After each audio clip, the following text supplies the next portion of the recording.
You should know that by being a racing driver, you are under risks all the time.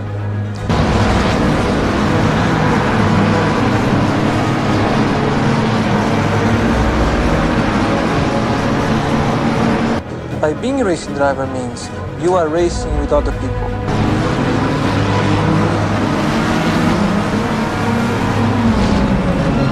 And if you no longer go for a gap that exists, you're no longer a racing driver.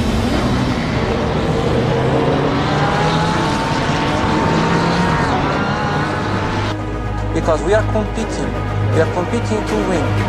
And the main motivation to all of us is to compete for a victory.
Ladies and gentlemen, welcome everybody in. It is time, and it is officially time for round 4 of the RACEFACE.PRO PokerBet GT3 Pro-Am Championship here tonight.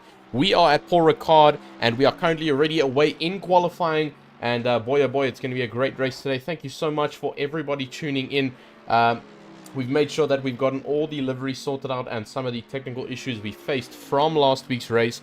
And boy, everything should be sorted out. We should be seeing some clean racing as per usual. Drivers are going to slowly start to bring in a couple of lap times as we progress. Now just under 10 minutes left of this qualifying session. We gave the drivers, the first 5 minutes off stream just to get their bearings, get a couple of laps and get the tires warm. And now we're going to start to see the times slowly starting to tone in. So we got the likes of Harry Dukes right now sitting in first place with a 154.6. Currently sitting nicely in first place with the likes of Chris Collison, following behind with 0.2 seconds behind him. Jean-Ray Buerta in third, following him. Henry Platt in fourth, behind him as well. Then Feistar up into fifth, currently 0.4 seconds off of the next driver. Vessel Voda in sixth. Jason Landsberg currently sitting in seventh. Mustafa Narodian in eighth. Bradley Searle currently sitting in ninth, followed by Ian Upton, who we saw had a very eventful race last week at Zandvoort in the Pro-Am race, constantly up and down the grid, followed by Harry van der Haar, also a name that we saw from last week, Ulrich de Jager in the Griffin Sim Racing Ferrari 296. Donnie Steenkamp also having a very hard time last week at Zandvoort, possibly looking to redeem some of the mistakes that he made last week at Zandvoort in the Netherlands. Now, moving a little bit across to France, we're here at Paul Ricard. Very, very long straight track, lots and lots of slipstreaming that is going to play a major factor into the positions that can be made in this race. We've kind of swapped out the technicality of Zandvoort to the top speed needed by some of these cars, or some drivers having to compensate for the car they're driving, possibly having to run a little bit lower downforce setups to compensate against some of the top speed runners, such as the car we see in front of us right now, the Ford Mustang of Donnie Steenkamp. And the Ford Mustang was quite a challenger last night that we saw, actually putting in a phenomenal amount of top speed down the back straight here at Paul Ricard. Chris Collison now up into first with a 154 flat, so managing to push himself a little bit up further. Gerrit Bukes now down into third. Gerard Pretorius in the Griffin Sim Racing Ferrari now into third place behind. Now, John Bluchnoot, a name that we saw and a name that we have seen so far in the Prime Division, who has dominated across some of the previous nights and the rounds, Him as well in the Mustang is going to compensate nicely with that top speed, and he's going to look to bring the result back like he did last week in Zandvoort, finishing off first at the top of the leaderboard. Now going to attempt to do it again at Zandvoort. Like we mentioned, he's got the top speed for it, and he's got to keep his head down and focus up. Currently, still only one driver who has not set a time yet, Ronald Childs in the BEC Aston Martin. Also, absolutely phenomenal racing that we saw from him last week at Zandvoort. So we're also going to keep an eye out for him when he does eventually set a lap time. It's definitely going to be somewhere in the top 10s, hopefully. And awesome stuff so far. So, currently only two drivers in the flat section of the 154. So, Chris Collison and Harry Duplessis with a 154.072, who's currently in pit lane, followed by Harry Duplessis with a 154.077. I mean, my word, that's 0.005 of a second to split the top two currently. And we're actually seeing a little bit of a change compared to what we saw at Zandvoort last week.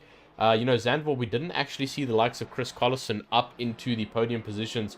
Obviously, you know, struggling with the car, but we more saw the likes of Henry Platt was up there in 4th position. I believe we had, like we mentioned, Johan Bloknoot, who took 1st position last week, also started qualifying in 1st last week.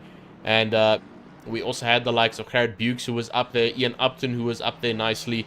And yeah, so far, grids are starting to eventually formulate here. We're going to slowly start to see more and more drivers set those faster lap times. We've got 6 minutes left of qualifying here, and I think it's going to be an absolutely phenomenal race tonight.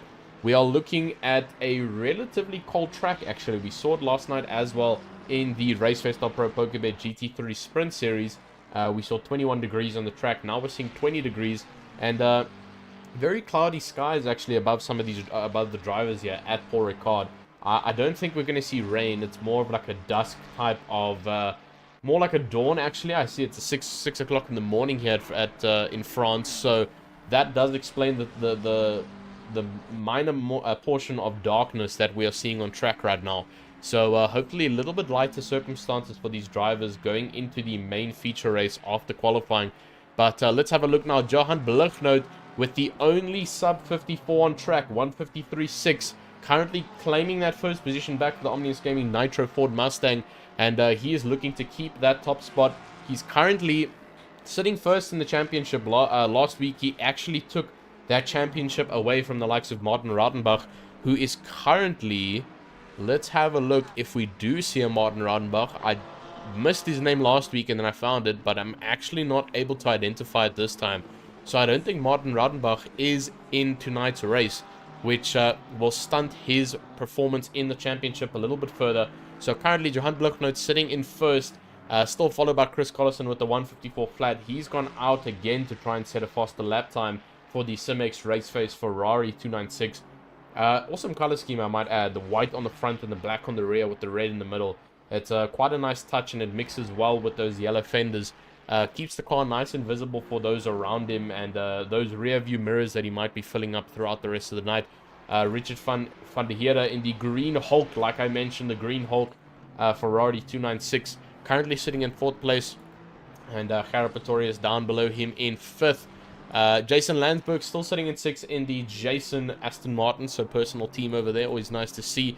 Henry Platt for Team Tryout Racing currently sitting in 7th position with a 154.5, possibly looking to do a little bit better. His performance was absolutely phenomenal from last week's Zandvoort. Obviously he had a couple of ups and downs, but he did start very well. Mustafa Narodian, as we see him actually experiencing quite a big slide over there coming into turn 2. So as you can see, drivers seriously starting to push those cars to the absolute boundaries to try and make things work. Five-star 9th, followed by Gerrit Bukes in 10th position. So he obviously started in 3rd position at the start of this qualifying session, and that's how quickly drivers start to develop. He's already down into 10th position now. So the likes of Chris Collison, I believe he's on an outlap right now. He's in the relative beginning stages of the track still. Going to slowly come into the final corner before he hits onto the back straight, and we're going to be monitoring him closely to see if he is able to potentially take away that podium top seat from the likes of Johan Bloknoot, or if he'll manage to, perhaps get a little bit closer to the Ford Mustang, Gerrit Duplessis in the Ferrari 296. I think he actually had a bit of an unfortunate race last week. We saw him drop down quite far after some of his pit stops that he had to pull. And maybe potentially hoping to redeem himself here. Currently in 3rd position, which is a great place to be sitting. Further down the line, let's go have a look. Reginald Mitteleni in the Noob Nation Evo. Currently sitting 21st with a 155.3. We saw him last night as well in the Sprint Series. He did really well to keep that car on track. His consistency has been great. Now he just needs to try and push that car to the absolute limit here. He's got 2 minutes left of qualifying to try and better himself. Onno Kraus down in 23rd in the Team Crowd Racing Ford Mustang. John Viviers, someone who we've also seen claiming some points, probably coming out of his pit stop relatively soon to try and set a lap time. Ron van der Walt in the Pandacity Infiltrate BMW with his teammate. I believe that it is the likes of Mondre Klaassen in front of him. If I can find him, I believe it is Mondre Klaassen though. Or it might be... No, I'm lying. It's Liebenberg, probably. Yeah, it's Ruan Liebenberg. I believe Mondre Klaassen is currently in Pro Division. So that is Liebenberg and Ron van der Walt currently sitting with each other, as you can see on track over there. But let's go have a look at Chris Collison. He's put the car back into the pit lane. So obviously not able to set a faster time from what he was doing. And Gary Duplessis still sitting in 3rd position now, actually managing to maintain a bit, pull it a bit up. He was sitting a little bit lower down, and now he's up into 3rd. Gerard Buick still down in 7th position with the likes of Gerard Pretorius in front of him in the Griffin Sim Racing Ferrari. And boy, things are slowly starting to develop now. 5-star setting a better time up into 5th position now as he just crosses the line. That's a brilliant lap time, 154.2, which is a great thing to see over there. So he's doing so slowly better and better here at Paul Ricard. 5-star also having an unfortunate race at Zandvoort last week, I believe, having some contact on the final lap with some other drivers due to some fuel running out with some drivers and then having to avoid. But hopefully also looking to redeem himself here, bring himself a nice top 10 finish, currently sitting 6th, which is great to see. Richard van Heerden still in the Ferrari Hulk Edition, sitting in 7th for the RVH Racing Ferrari 296. And Hansi Maiberg now also bettering himself up into 9th position for the Team Tryhard Racing BMW. And that BMW is going to play a nice stretch here. We saw some heavy tire degradation here at Paul Ricard. Lots and lots of sliding coming out of some of those high top speed corners. The car having to heavy brake and carry a lot of weight. And that is qualifying over. So we're going to see some drivers potentially trying to better themselves in the final section. So as the likes of Johan Bluchner and Chris Collison, they've called it quits now. They've put in their times. We've got the likes of Harry Duplessis still out on track. And with the likes of Gerard Buick behind him. He's also got a Ford, a Mercedes AMG GT3 Evo behind him. Also currently trying to set a lap time.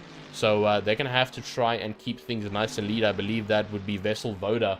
In the Mad Panda Motorsport Mercedes AMG GT3 Evo, we see the likes of Harry Duplessis actually pulling in to allow the Mercedes to pass. So potentially sacrificing the lap. Maybe not, the lap that he was looking to set, rather sacrificing it, letting another driver potentially get a lap and not blocking him down. So let's go on board Vessel Voda here as he's coming around the final couple of corners and stretches here at Paul Ricard. He is currently setting 20 seconds, so a greater lap time could seriously benefit him here, as most drivers are currently sitting in pit lane. Everyone has done their fair duty share of trying to set a lap time. Vessel Voda now coming around the final hairpin out of the final corner, coming onto the main straight. Will he be able to better his time? Down in 22nd. It's going to be a close one. And oh my goodness, an absolutely astonishing time for the likes of Vessel Voda, coming into 2nd place in the last couple of minutes of qualifying here. Absolutely brilliant run from him. Coming to 2nd behind Johan Bluchner with a 153.8. So 4 tenths off of Johan Bluchner now. Also the 2nd driver to break the 153s. And I mean, that's been an absolutely phenomenal one from him. So let's look at the running order while we can. Johan Bluchner sits in 1st. Vessel Voda in 2nd. 5-star. Absolutely amazing stuff. Up into 3rd place with that Ferrari here at Paul Ricard. Chris Collison follows. Harry Duplessis, then Gerard Buick, Jason Landsberg, Richard van Heerden, Gerard Pretorius, Jandre Buerta, Henry Platt, Hansi Maiberg, Ian Upton, Mustafa Narodian, Jody Sederman, Jonathan Chryslet, Arno Kraus, Ron van der Walt, Jaco Nadia, Neil Greening, Harry van der Haar, Clint Langeveld, Ulrich de Jager, Reginald Mitteleni, John Verveers, Bradley Searle, Henk Pieterse, Ronald Childs, Donny Steenkamp, and Ruan Liebenberg. So we're going to cut to a quick break and then get on the grid with these drivers.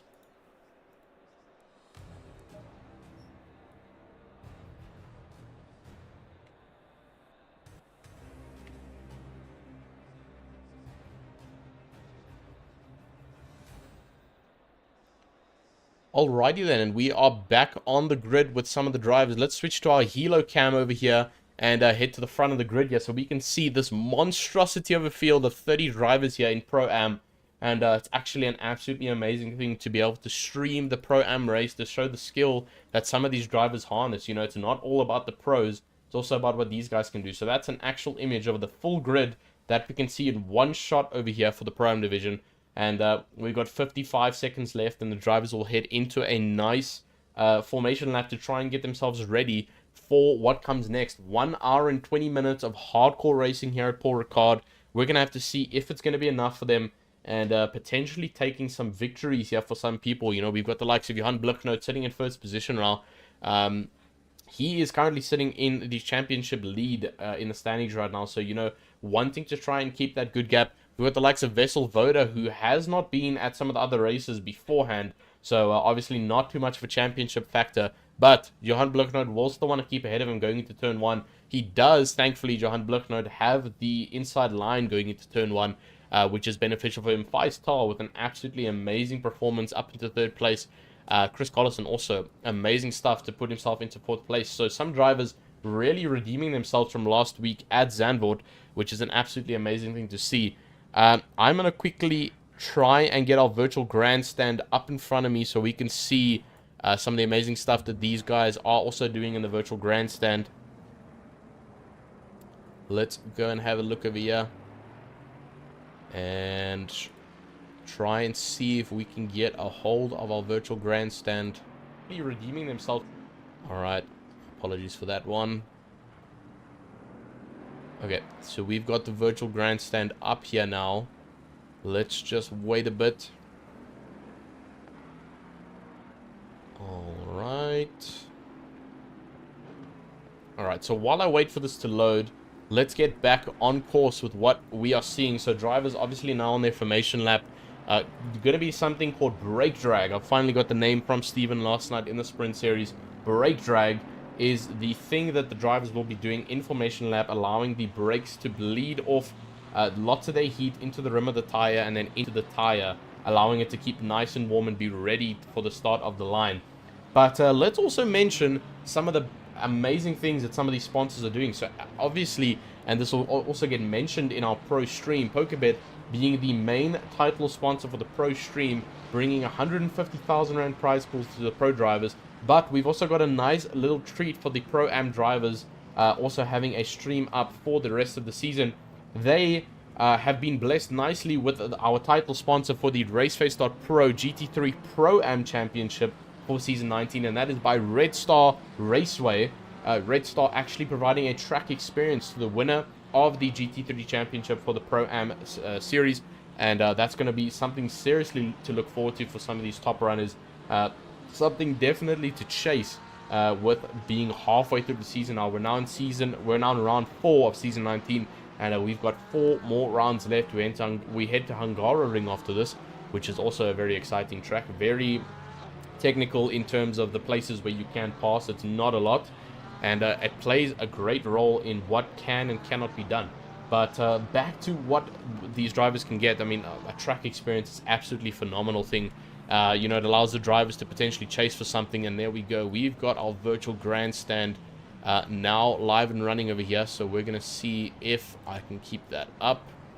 Let's pop it over here, and we've got the virtual grandstand in our peripheral view, so I can at least now join up with them. So thank you so much, guys, for holding out.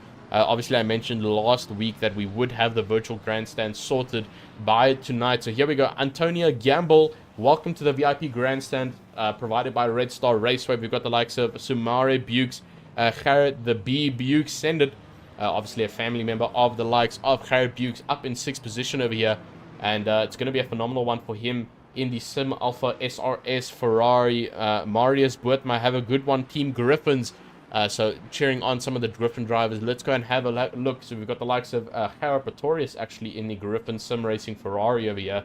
And cool. So that is just a notice to the virtual grandstand. We can see you. We've got eyes. So if you want to cheer for your teams, if you want to say anything, you guys are there. That is one of the nice features of being a part of the virtual grandstand, is that you guys get to interact, you get to watch, and you get to be entertained by the amazing driving provided by some of these drivers in the RACEFACE.PRO Red Star GT3 Prime Championship Season 19. So, we are now getting to the final hairpin before we start this race. As you can see there, the likes of Johan Blichnoot with Vessel Voda right on the left side of him. And we're getting slowly across the line here. Jeff's going to be on the right side with that green flag ready to throw out. And we've got some crowd supporters in the grandstands over there, pulling up to the line here. As soon as you see the starter runners go over the line, we'll see the green light. Will Johan Blichnoot be able to keep the pull? And there we go. Green lights have been given by Jeff. Good start from the Mercedes from Vessel Voda. And he's right alongside the likes of Johan Blichnoot now going into turn 1. Will Johan be able to maintain it by being on the inside line? Breaks early and then dives in deep to actually maintain that position. But Vessel Voda now got the inside line into turn 1. But the likes of Johan Blichnoot coming back at him to keep in front of him. And we've got a couple of incidents happening at the back of the field here. Harry van der Haar having a couple of bumper taps here at the back in the Logistical Nightmare Racing Aston Martin. Let's get back on the track cameras here. I believe that's the like of Ron van der Walt. Very far off in the background. Unfortunately, having a bit of an incident there. Let's see if we can potentially see what happened to him. And unfortunately, just missing that replay from him, which is an unfortunate thing to see. But he is far off. Unfortunately, some of the Pandacity drivers sitting at the back. That's the likes of Bradley Searle, Ruan Liebenberg, and the likes of Ron van der Walt sitting at the back. But let's jump back to the start. Johan Blichnoot managing to keep that gap from Vessel Voda. Both of these cars having an immense amount of top speed. So we did not actually see the Mercedes AMG GT3 Evo in last night's race. This is the first time we're seeing him. And he goes up on the inside of Johan Blichnoot into the corner outside. Coming out of the back straight, pulls in to avoid contact, and man, this racing is absolutely intense. We've got some more people in the virtual grandstand. Tyler Langenfeld saying, go Clint Langenfeld. Also, obviously, a family member, Clint Langenfeld, currently sitting in 21st in the Sim Racing Cartel BMW, managing to keep it clean on lap 1, which is always a nice thing to see. So drivers are slowly starting to tune in now to the race. 2 minutes have dropped off of this race so far. And I mean, man, this is already going to be another podium fight. I can already see it from last night. We saw the top 3 fighting up into the line of that final 45-minute sprint series. Now, we've got an hour and 20 minutes of racing and 2 mandatory pit stops. We saw about 6 or 7 drivers last night receiving drive-through penalties due to track limits. We've got so much more time now for error. And these drivers are going to have to stay consistent. Or else they're going to start to receive penalties and potentially ruin their race for having to get, receive a drive-through or possibly getting 30-second time penalties added to their name. So we do not want to see that. Chris Collison down into 5th place. Harry Duplessis bringing himself up into 4th. 5-star sitting nicely still in 3rd place for the FI's Ferrari 296. So great stuff from him so far still. And he is going to continue pulling that car. Following the main pack over there, you can still see Johan Blichnoot leading nicely with a 0.6 second gap to Vessel Voda, followed by 5-star. And there is a nice little train being developed. Everyone keeping it clean on the first lap. And you can see it on the track map on the right. There is just a long snake line of drivers who are still right behind each other in the tow. We've got a bit of a break there, as we can see on the main straight. I believe that is the likes of Henry Platt, who's got a 1 second gap ahead of him to the likes of Cara Pretoria. So that's the little gap we are already seeing being developed. It is so minute, but a gap like that can seriously start to cause those little trains from being created. And potentially, creating mini races within this race of the RACEFACE.PRO Red Star GT3 Pro-Am Championship for Season 19. So, let's continue watching on board for some of these drivers. Johan Blichnoot still sitting in 1st place behind Vessel Voda. And when these drivers get onto the main straight, I'm going to swap to on board so we can listen to the power and the noise of some of these beautiful cars. We've got 2 V8 contestants sitting in 1st and 2nd right now, the likes of the Mustang and the Mercedes. So let's head on board and listen to what these cars sound like, man. Oh, those cars just sound absolutely amazing. You can hear that American engine screaming from the Ford Mustang and the German engine of the Mercedes also screaming. And this is what it's gonna be like for them. That's all they're gonna hear in their ears for the next hour and 15 minutes. So that is the pressure that these drivers are gonna continuously have to apply. And then on top of all that pressure of racing, they are gonna have to remember about strategies, remember about possibly trying to save fuel if they are trying to run a lower fuel strat, you know, lighten the weight of the car. Keeping those tires maintained, not wearing too much and scrubbing from trying to fight too hard. That can play a very, very high factor towards the end of the race. You know, you might be fighting real hard in the beginning, but you could fall out very quickly near the end of the race if you don't maintain those tires properly. And that could be critical for any form of race chance of winning or coming in the top 10, even the top 5. Let's go further down. We've got Jody Sierman in the Delta Negative McLaren. So he's in a new team for the Paul Ricard race of round 4 here at RACEFACE. He was in a unlisted team last week at Zandvoort. So nice to see a very nice color scheme he's actually featuring. Actually about to be passed now by the likes of Jonathan Chislett in the Aston Martin. And pulling alongside him, now tucking in behind. We've got another overtake about to happen. Neil Kriening is about to be passed by the BMW of Jaco Nordia. And he has made the pass stick. He's in front of Neil Kriening. He's made the pass successful in the KSR Force Enduro BMW. And he's made that position stick quite nicely. Let's look further down the pack. Ronald Childs not having an easy time. So a driver who we saw seriously having a lot of fun last week at Zandvoort now dropped very, very far behind. Now currently sitting in last place with a 2.4 second gap to the likes of John Viviers up in front of him in the Hybrid Racing Masters. And he's going to need to do something to try and pull that car back up to potentially fight. Ron Liebenberg also struggling in that Porsche. I have heard from some other people, also some of the guys back in the Omnius Gaming Team Garage, that the Porsche is a little bit of a monster and a mess on Paul Ricard. It tends to struggle a lot. And you know, props out to these guys, still trying to push it out, trying to make it to the end of the race. Reginald Michelini in 27th position, and he's also going to be fighting it out. Ron van der Walt making a couple of positions back, currently sitting behind his teammate of Bradley Searle. So the Pandacity guys currently sitting near the end of the grid, but they've still got a full hour and 15 minutes or so to bring this race back. They've got 2 mandatory pit stops that could play in their favor, and that's the beauty of the main feature championship race, is that it's long. There's 2 mandatory pit stops, which calls for a lot of strategies to be built and digested and made. And, you know, it creates a lot of confusion and tactics that can be pulled along the grid over here. You know, some drivers can try and hold out tires for longer compared to other drivers. Same with the likes of the BMW, as we see it on screen over here, the likes of Ron van der Walt.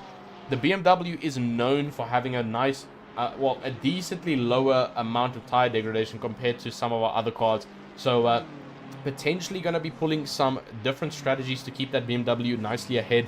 Let's flash back up to our top grid.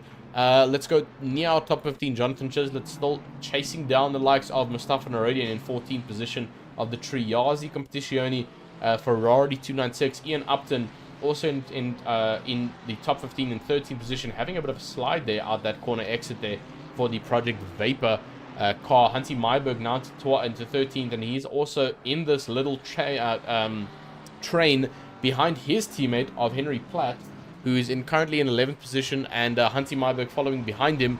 Let's fade up to the top. 5-star still fighting very hard to keep his position nicely up on the top, following very nicely and close behind the likes of Wessel Voda in the Mercedes of the Mad Panda Motorsport. Harry Duplessis not making it easy for him though, following very close behind the Ferrari of 5-star, making it difficult for him to, you know, put a little bit of pressure on that car in front of him of the Mercedes of Wessel Voda. So that is kind of all the decisions that need to be made by these drivers. You know, they need to think of the driver behind in the rear view mirror, and they need to think of the driver ahead. You know, anything can happen with these guys, and they need to make sure that they are monitoring correctly. But flashing all the way up to the top now, we've got the likes of Johan Blicknode, who has developed a 2-second gap to the likes of Wessel Voda behind. Let's see if we can get on the rear of his car to try and see the rear behind him.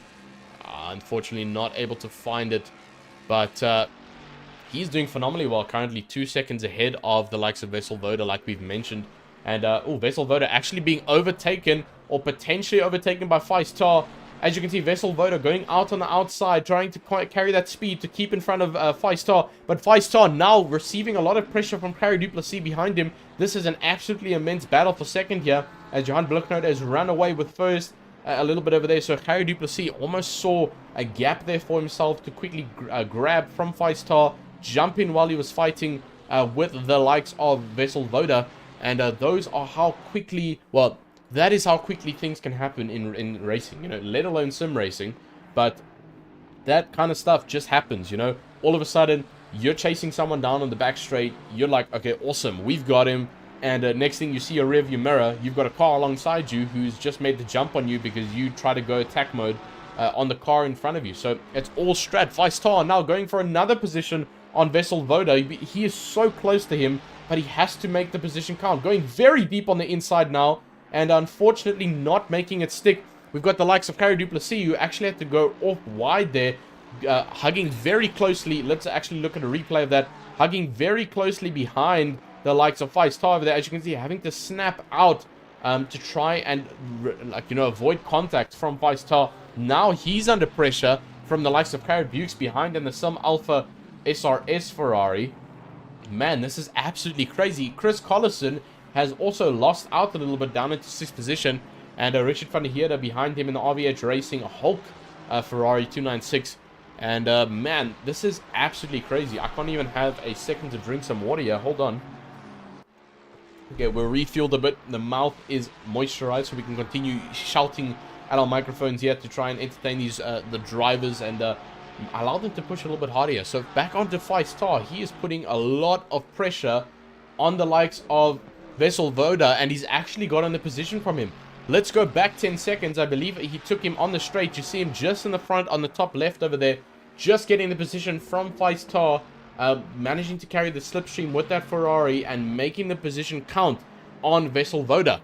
So now Feistar having to try and chase down the likes of Johan Bloknoot in front with a 4-second, no, not 4 seconds, sorry, let's update that, 3-second gap to the likes of Feistar and Johan Bloknoot. You can see it on the mini-map on the right side of your screen there, that he's already starting to pull quite a lot of time between the second place runners and below. Carrot Bukes now putting an immense amount of pressure on the likes of Vessel Voda. So Vessel Voda was fighting for second with Johan Bloknoot now down into third, and the pit window has just been opened. We're seeing a couple of drivers jump into the pit. Carrot Pretorius, Jandre Buerta also jumping onto Team Korugma, Porsche 992 jumping to do their pit stops as early as possible. We've got more drivers here. Ulrich de Jager, Carrot Pretorius, everyone jumping in to try and make these pit stops. This looks like a bit of orders here from the Griffin Sim Racing teams here. A couple of their guys coming in to do their pit stops, trying to clear the dirty air, get that pit stop done. That definitely looked like a splash and dash from Carrot Pretorius. He made that look very quick. Ulrich de Jager also a bit of a splash and dash. Reginald Mitteleni putting the car in park now. Hansi Meiberg coming out of the pits as well. So many drivers pulling the quick pit stop strategy, getting things done before chaos happens. And that's also sometimes a strategy that works very well. The undercut, you know, it's very powerful at times. It also very much depends on the track and the length of the pit lane. Thankfully, Paul Ricard having a very common pit lane, you know, just simple in and out. Not like the likes of Silverstone, where it is a very slow pit lane, very, very long curvature. That causes a lot of drama for the drivers, as they have to spend a lot of time under pit lane circumstance. But some of these drivers may be potentially trying to pull the undercut. So we got Hansi Meiberg down in 30th position. Very, very big gap, unfortunately for him, to Ulrich de Jager in front. So he potentially had some damage at the beginning of the race, now that he is so far below. Let's jump back up to our top. Johan Bloknoot, still a 2-second gap to Feistar, but Feistar is not letting him run away completely, chasing down the Mustang of the Omnius Gaming Mustang for Johan Bloknoot. And this might start to get interesting now. You know, we've got an hour and 6 minutes left still. There's still lots and lots of time for things to happen, for race incidents to possibly happen. And boom! We see the first incident coming. Vessel Voda getting a drive-through penalty. He is the first penalty of the race, and I believe that will be for track limits. He possibly came out of the final corner there and just went very too far of the line. Let's take a look at this replay. where he could have potentially gotten this track limit warning, holding very left. Oh, you see him dive on the left side of there. That could potentially be the track warning. Let's see if he goes out wide here. He does go a little bit out wide. I don't know if that'll be, you know, the circumstance of a track limit warning, but he has received the drive-through, and that has ruined his race a little bit, you know. He has to now rely on other people getting drive-throughs, and unfortunately, that is going to affect him, definitely. He's still got 2 pit stops left. He's going to have to sacrifice, you know, now, do a drive-through, no changes to the car whatsoever, get back out there, try and just keep focus and motivation. Let's have a look at our virtual grandstand. We got a couple more people giving a bit of shout outs to some of the drivers here at the RACEFACE.PRO Red Star GT3 Pro Championship Season 19. We've got Kelly Lowe saying, let's go Sierraman. Let's go have a look how Mr. Sierraman is doing. Jody Sierraman up into 11th place now for the Delta Negative McLaren, doing very well actually. He had, like we mentioned, a little bit of a tough time last week at Zandvoort, but managing to clinch very nicely. We've got Ryan May saying, Jody Sierraman and Mustafa Narodian, let's go. So let's go have a look. Jody Sierraman, as we are currently on board with him, let's go have a look at Mustafa Narodian just up ahead in 10th.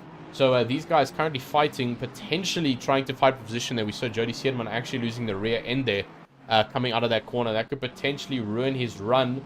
Let's have a look. Their tires are already starting to flicker, but there we go. Whoa, very big slide actually from Jody Sierraman. And managing to keep the car nicely controlled, thankfully. Keeping it nice and clean. But if he continues to do that, he is going to continue to burn out those tires, unfortunately. We got the likes of Johan Bukes, Gerrit, the B Bukes, driving like it's stolen. And that is absolutely true South African fashion. Driving it like it's stolen, which means absolute pure pedal to the metal kind of top speed. He is pushing that car to its limits up into 3rd position. And he's doing phenomenally well up in the top 3. Let's see Vessel Voda now coming out of the pit lane, serving his drive-through penalty. Oh, that was someone coming very close to the pit lane there. Let's have a look at that. I believe that was the likes of Ruan Liebenberg coming very close out of the pit lane there to actually hitting the Mercedes. Yeah, that was actually a very close incident. If the likes of Vessel Voda pulled out a little bit further, that would have been heavy contact and potentially some form of yellow flag or worse on the main straight over there. So Gerrit Bukes back to him up into 3rd position. Feistar now actually catching and making an overtake on Johan Bukes. So, I mean, Johan Bluknoot, sorry, I was still reading the comment section over there. Johan Bluknoot now losing the position to the likes of Feistar. Let's go and flashback here. He's still in 1st position, and I believe he lost this position on the main straight here. Let's have a look. He's coming into the first couple of chicanes before the straight. No, actually on the straight right now. And as we can see it there, Feistar just getting the slipstream, taking that position away from him, and carrying that Ferrari with absolute top-end speed momentum, taking the position from the likes of Johan Bluknoot. So he's got competition for this race. We saw him dominate last week at Zandvoort, having a relatively easier race sitting up in front with a nice gap. But he now has the likes of Feistar, who looks to have a... was that a cat on his roof? Let's go to Halo Cam. I think we saw a cat. But Feistar now sitting in 1st place, but with the likes of Johan Bluknoot behind, who still has the current fastest lap. Gerrit Bukes is also very much in this fight.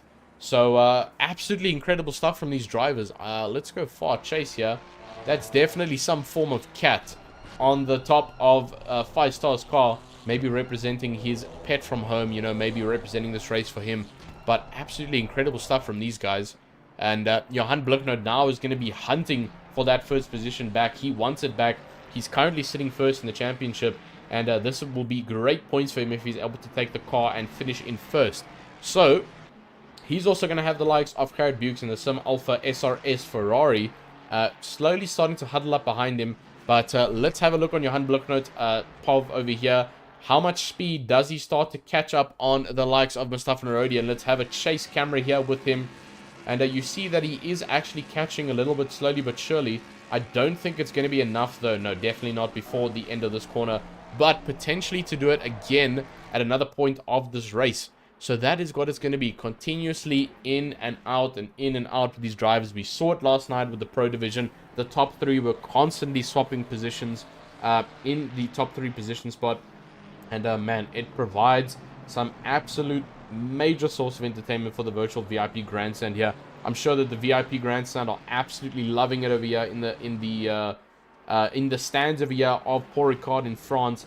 And boy, these drivers are not letting them sit bored on their phones. They are making them sit very closely to their digital screen of the track here at Paul Ricard, and making them clench a little bit here. Clench their hands, clench the knuckles of who is going to be winning this race, you know.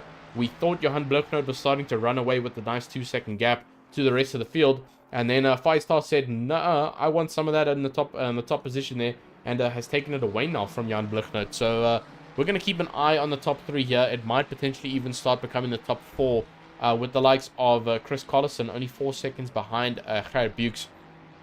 Let's venture a bit down. Ian Upton now doing his pit stop in the Project Vapor Ferrari, just coming out of it now.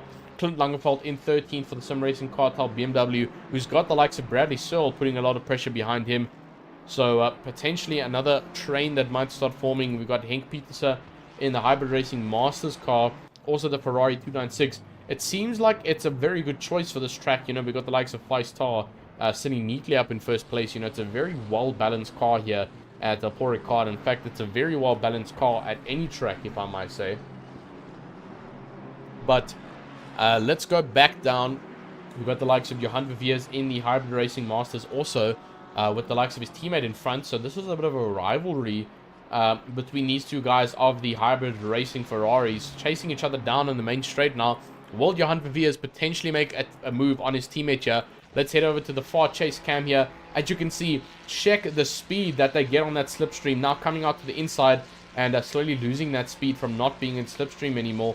But Henk Pieterse up on the inside now of Johan Verveers. Will he be able to keep the position? Actually gives it to Johan Verveers, so a little bit of a team order.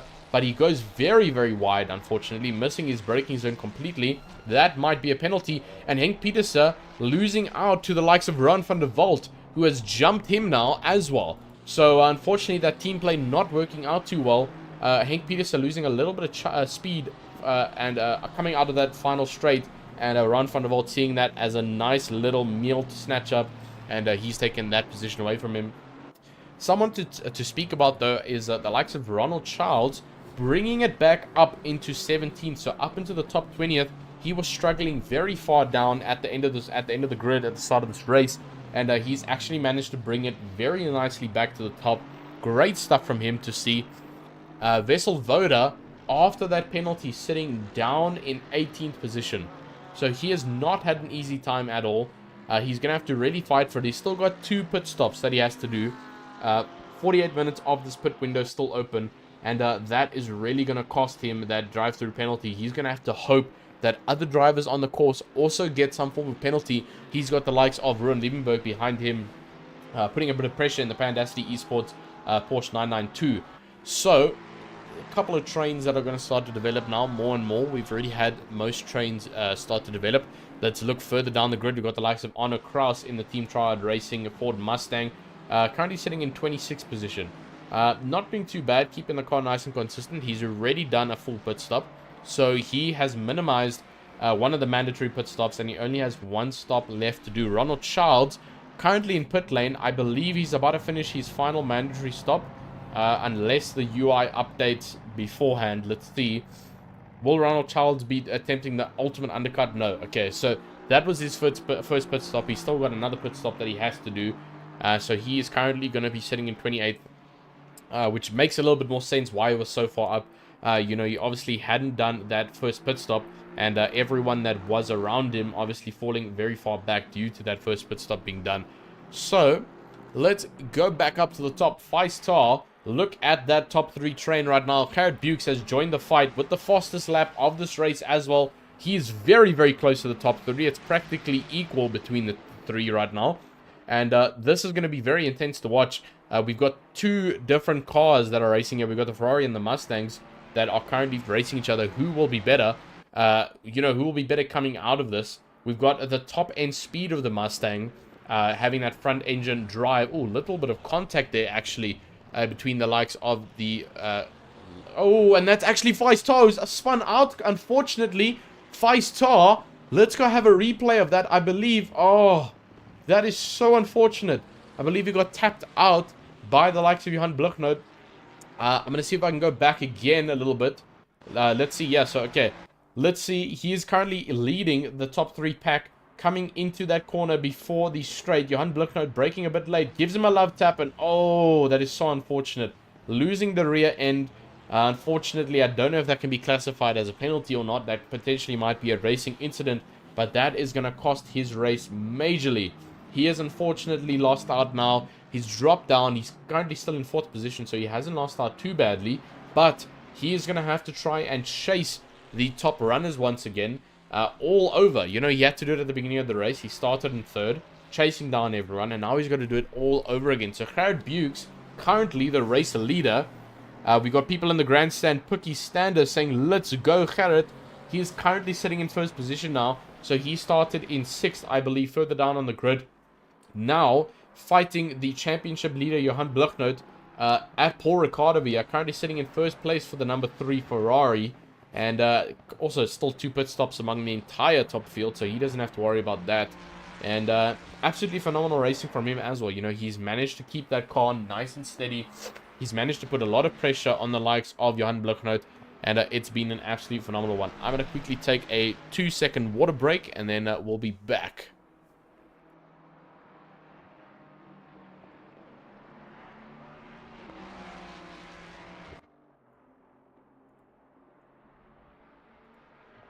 Alrighty then, we are back with the action. Just had to take a little bit of a sip of water there. Man, there has been so much action here that I haven't been able to actually just take a breath and have a break on one of the main straights. You know, that's what people say that Paul Ricard is for. Have a little bit of a break on the main straights, you know. There's nothing to do than to just hold the steering wheel straight. But for the commentators, especially with such a jam-packed professional driving field, I mean, there's no time to chill. These drivers are constantly putting pressure on themselves. And we see it in the comment sections. Johan Bukes saying, dance like a butterfly, sting like a beast. Absolutely. You know, Gerard Bukes coming from the back and stinging absolutely at the pinnacle time when Johan Bluknoot makes that mistake with 5-star, knocking him down a bit. And currently sitting in 1st, Samara Bukes saying, awesome racing. My nerves. Don't worry, my nerves too. We're all stressing and wondering who is going to come out in 1st place here. Obviously, we've still got a lot of time to work with here. Still 2 pit stops needing to be done among the top drivers. 53 minutes on the clock still needing to be done here at Paul Ricard.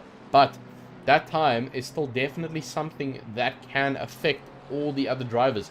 You know, it's absolutely phenomenal to see when drivers are putting this much pressure on some of the other guys who've become a little bit comfortable up in the top position. And I feel like that's what has happened with the likes of Johan Bluknoot. You know, sitting up in the top position for a while now, actually, in the Prime division. And now being challenged by the likes of Gerard Bukes, putting that car in 1st place here at Paul Ricard. Absolutely phenomenal stuff from him. And we can't wait to see more of him. Got the likes of Chris Collison there in the background, actually chasing them down. And there is our unlucky 5-star, who's trying to chase back the leaders of this race after that unlucky incident. Thankfully, not sustaining much damage at all. And keeping that car nicely tucked in, nicely neat. Still also 2 pit stops to go for him. So he's playing the same strat as the top runners, but he is going to need to just put in pure race pace to try and push the car into the top place. He's going to have to do some race pace here at RACEFACE. Nice little rhyme. No pun intended either. And let's continue down before I start cringing at myself. Henry Platt in 5th position. Doing very well, actually. You know, yes, last week, starting in 4th, I believe he also finished in 4th or nearby there. He's got the likes of Jonathan Chislett, who is a name I actually haven't seen yet in this season of racing. He potentially was in round 1 and 2. Definitely not last week's race at Zandvoort. So he is a new contestant for me, a new name. And he's currently putting pressure on Henry Platt, who's also very high up in the championship standings here for the RACEFACE.PRO Red Star GT3 Prime Championship Season 19. And man, the racing does not stop. Nowhere does it stop. Let's have a look at Jody Sierman, who has brought an immense amount of comeback here up into 8th place. Same with Mustafa Narodium, 8th and 7th place. Still 2 pit stops to do, but so does the rest of the main grid. So these guys sitting comfortably up in the top 10. This is amazing to see, you know. It's also a nice thing that... Oh! I spoke too soon. Mustafa Narodian, unfortunately, getting a bit of a tap there. Let's go into chase cam. I believe that is the car of Jonathan Chislett just coming in and not seeing him and closing that gap a little bit too early. Thankfully managing to keep that car controlled, not spinning the car at all, and unfortunately losing control but keeping things in line. He's unfortunately dropped down to 9th now, allowing Jody Sierman to sneak up in front of him, now wanting to chase down the likes of Jonathan Chislett. But man, what I was actually saying is it warms my heart to see drivers still putting in so much commitment. We saw the likes of Jody Sierman last week, unfortunately having a very unfortunate race down in the rear of the grid, becoming a full-time backmarker last race. Now up into 7th position here at the round 4 of the RACEFACE series championship series here at Paul Ricard, up nicely up into the top 10. And you know, he is fighting definitely in a fight here for the top 5. He's got 2 people right in front of him, Henry Platt, who's currently in 5th, and Jonathan Chislett in front of him. Definitely 2 people that if he continues to race hard and consistent, he can potentially take an overtake on them, which is awesome to see for both of these, for him actually. And also the likes of Donnie Steenkamp, also having an incredibly hard time last week at Zandvoort. Very, very low down on the pack. Also a full-time backmarker last week. Also sitting in 9th position for the Griffin Sim Racing Mustang. So props to the guys at the garage. Obviously had a bit of a pep talk. Thought of ways to try and keep him up there. And he is just showing his skill. You know, keeping that car up there. Keeping it nice and clean. Yaku Nodia follows in 10th. But without hassling a little bit further, let's go and have a bit of a running order of our grid right now. So we've got the likes of Garrett Bukes in 1st position for the Sim Racing Alpha SRS Ferrari 296, followed by the likes of Johan Blichnoot in the Omnius Gaming Mustang, putting a lot of pressure on him.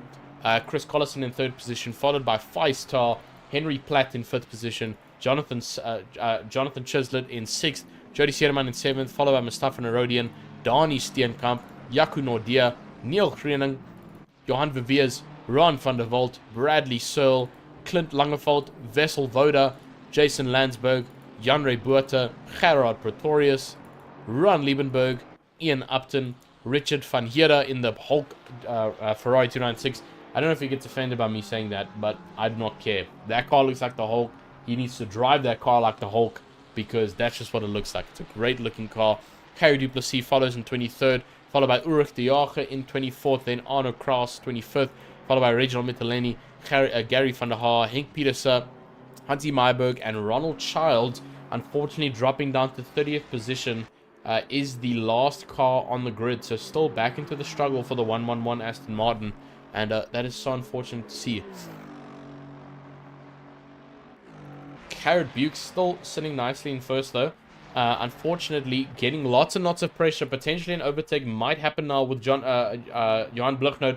We saw Garrett Bukes going very defensive there to try and block that Mustang, but oh my days, is it close. Let's go on a chase over here. Look at how close it is for these drivers. Jan Blichnoot now looking up the inside of Garrett Bukes. Garrett giving the position away to try and keep the contact as minimal, and Johan Blichnoot currently back into 1st place in the championship and 1st place on track, carrying that Mustang back into the place that it was belonging at the start of this race. Absolutely phenomenal drive from both guys, keeping it nice and clean. Good respect for Garrett Bukes pulling that car out. He knew that he had lost the position and it was not worth going for the fight. It would have just caused more and more issues for both of them. So props to Johan Blichnoot and Garrett Bukes. Phenomenal racing from the both. Johan Blichnoot back into 1st place where he started this Grand Prix. Garrett Bukes now going to be chasing him in 2nd. And man, is he going to be a little bit furious. You know, he was sitting in 1st. And he's going to want it back. He probably loved that feeling of sitting in 1st place. He wants it back. You can see he wants it back with the amount of pressure he's putting on the likes of Johan Blichnoot. Chris Collison is going to slowly start to catch these guys now because of how much fighting they're doing. 5-second gap. Feistar 2.4 seconds behind him. Unfortunately, not catching as fast as we thought he would after that incident he had with Johan Blichnoot. Jonathan Chislett in the 996 Aston Martin with a nice train following behind him. Henry Platt now losing the place to Jonathan Chislett in 6th place. Jody Sierman now putting lots of pressure on Henry Platt, who is behind him. And, you know, Jody Sierman also doing some incredible racing. We've got Mohammed Yassin Saeed in the chat saying, let's go Feistar in 4th position, who is trying to do an incredible recovery drive here to catch up to 1st position after he had that incident. So we're going to also keep eyes on him in the Libertas Ferrari FIES Team Edition to see if he can catch up to the rest of the guys. And it's going to be a great one to watch. Currently the track is at 22 degrees. So oddly chilled track, not too hot like we saw in Zandvoort where we were seeing 29 degrees Celsius on track temperature. So great stuff to keep the tires relatively in pace. But we still saw last night, you know, with the tires being like this, it was still a potential risk on those tires. Ulrich de Jager having a bit of an accident. Let's flash back to see if we could see what happened to him. We see that he has got... No, that is not Ulrich de Jager, sorry. Clicked on the wrong car. Mustafa Narodian actually having a bit of an accident here. Let's see if we can catch it, or if it was too far behind. Potentially maybe losing that car coming out of the top of the back straight. Let's watch to see if he does unfortunately lose it. I think that we may have missed that accident, unfortunately. But yeah, so flashback, he's still all good. Actually making the jump now, Mustafa Narodian on Henry Platt. Is he? Yeah, he's racing. So Mustafa Narodian has joined the fight again after being pushed off track by the likes of Jonathan Chislett. Now taking the place from Henry Platt, who's lost out down into 8th position. Jody Sierman making that position as well, up into 6th place. So was there a bit of complication there with Henry Platt? Let's go have a look there. So there he gets overtaken by Jody Sierman. Oh, and loses the end of that McLaren just before the exit. So he is really struggling in that Mustang, in the Team Tryout Racing car. Why am I saying Mustang? McLaren, sorry. He's really struggling in that McLaren for Team Tryout Racing. And we can see that, you know, he's lost the position to Jody Sierman. He's lost the position to the likes of Mustafa Narodian. And he's got the likes of Donnie Steenkamp also behind him now, who it could potentially also be a threat, who's following very closely behind him. And you can see there, 0.3 seconds. Actually, Henry Platt has lost. Has he lost out? Yeah, so Henry Platt looks like he's also lost out to Donnie Steenkamp. I believe Donnie Steenkamp is in front of him. Yeah, Donnie Steenkamp has also made a position on Henry Platt. Henry Platt also about to lose a position to Neil Greening. So what is going on with Henry Platt? Oh, and Feist Tar, unfortunately getting a stop-go penalty for 30 seconds. What has happened to him?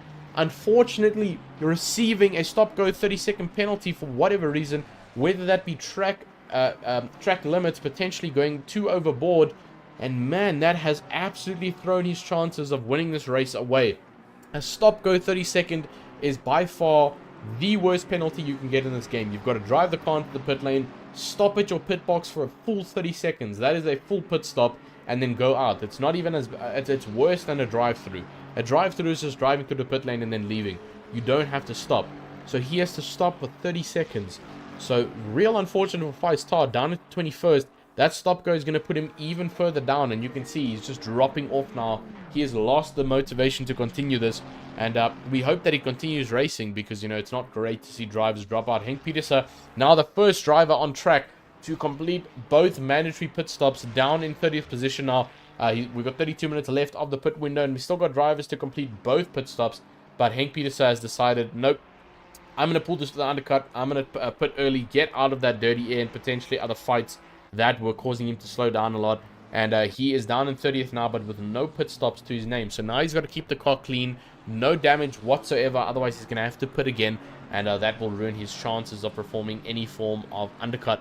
Ron van der Walt also seeming to put that car into the pit lane now, but this looking to be his first pit stop, getting completed. Ulrich de Jager also coming to complete his second pit stop, so he'll be the second driver on grid to finish all of his pit stop. There goes Ron van der Walt completing his first pit stop, but Ulrich de Jager doing a full tank or a fill-up, and possibly changing those tires. Those tires are looking very worn possibly, and he's actually completing that second pit stop very early on in the race, you know. And I always feel like it's a bit of a risk, you know, doing those kind of strategies early on, because you don't know what can happen really going on into the rest of the race. You know, if something happens, you're going to have to sacrifice an additional pit stop. You know, if you get 8 seconds, 10 seconds of damage, you can't include that anymore in one of your mandatory pit stops, because you've finished all your mandatories. So you'll have to just use up another pit stop, and that's just going to cost you more and more time. But again, the undercut is very powerful if you keep that car clean and consistent. So that is probably what's going on in the head of Ulrich de Jager, keeping that car nice and consistent and clean. No damage wanted. Vessel Voda down in 28th position as well, and he still got a full pit stop to complete. So his race completely ruined. He started this race in second, behind Johan Blicknote, now down into 27th with still a pit stop due. So man, that is really unfortunate. The driver behind him, well, a little bit further behind him, Ulrich de Jager, having finished all pit stops. So he is unfortunately not running a very good strategy right now. Neil Krenning coming to complete his first pit stop as well. That looks like the likes of Jean-Ray Buerta coming to complete his last pit stop as well. So, lots and lots of drivers trying to pull this undercut strategy. We've got another car there, Jason Landsberg, coming into the pits to complete his final stop. Bradley Searle in the pit lane to do his first stop. Yeah, that's his first stop done and dusted. Oh, no, he's going into his pit lane now. Just some of these drivers playing it very safe in the beginning. Some of these drivers holding out later on. So, all of our top runners from first place on Johan Blicknote, Gerrit Bukes, Chris Collison, Jonathan Chislett, Jody Sierman, Mustafa Noridium, Henry Platt, and John Viviers have still got 2 full stops left. John Viviers, 14-second gap between him and Gerrit Pretorius. That is less. That is a smaller gap than it takes to do a full pit stop. So it means that Gerrit Pretorius is probably going to catch up to the likes of Johan Viviers when Johan does decide to make his pit stop.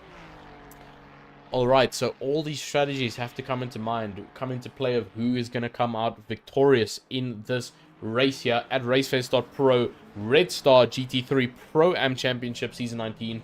Round 4, as we mentioned, we head to Hungaroring next round. And boy, Virtual Grandstand, I believe you guys are all standing up on your feet. The phones are out. Everyone is filming this amazing race because, you know, no one has disappointed you. Everyone has provided absolute action. We've got so many strategies coming into play. And man, it's been an absolutely entertaining one already for me for the commentating side of things. It's been an absolute pleasure commentating already. And we still got a whole 39 minutes left to go for this commentating. 28 minutes left, or 29 minutes left of the pit window. We do not want to see stunts being pulled like we saw in Monza round 2 where drivers missed the pit window. So let's make sure that all drivers do monitor that time, especially the drivers with 2 pit stops left, all the top 8 runners. Johan Vivier is first of the top 8 to pull in and do his second pit stop. Let's see. He's definitely going to come out behind Gerrit Pretorius, who is coming around the final few bends here.